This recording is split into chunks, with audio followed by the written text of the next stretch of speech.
यावर्षी 2025 चा RRB clerk men's झाला आणि आपला आयबीपीएस चा कॅलेंडर संपलं कुठेतरी. 2026 येणार आहे, पण 2025 च्या लेसन्स आपल्यासोबत पाहिजे, स्पेशली इंग्लिशचे. अहो मॅडम, आरआरबीपीओ मेन्सला ना मला 25 ची लीड, पण माझा इंग्लिशचा सेक्शनल राहिलं. आरआरबीपीओ मेन्सला मला 12 मार्काची लीड, इंग्लिशचा सेक्शनल राहिलं. आरआरबीपीओ मेन्सला 10 मार्काची लीड, पण इंग्लिशचं सेक्शनल राहिलं. हे सगळे प्रश्न माझ्याकडे माझ्या टेलिग्रामवर भरलेले आहेत. काही चुकलं सांगते. या वर्षीचा आरआरबीपीओ मेन्स जे होता, स्पेशली क्लोज टेस्ट, ते इडियम बेस्ड होता.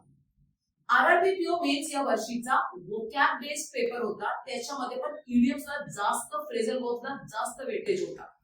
मग असे प्रश्नाला तुक्का मारायचा नसतो, एकदम संभल के खेलना चाहिए.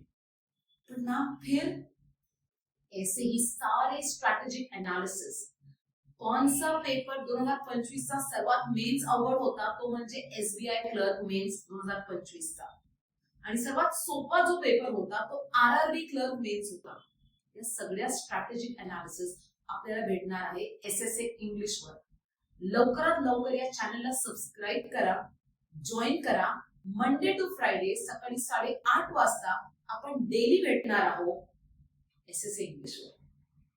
If you want more inputs and insights to clear English for the year 2026, join us.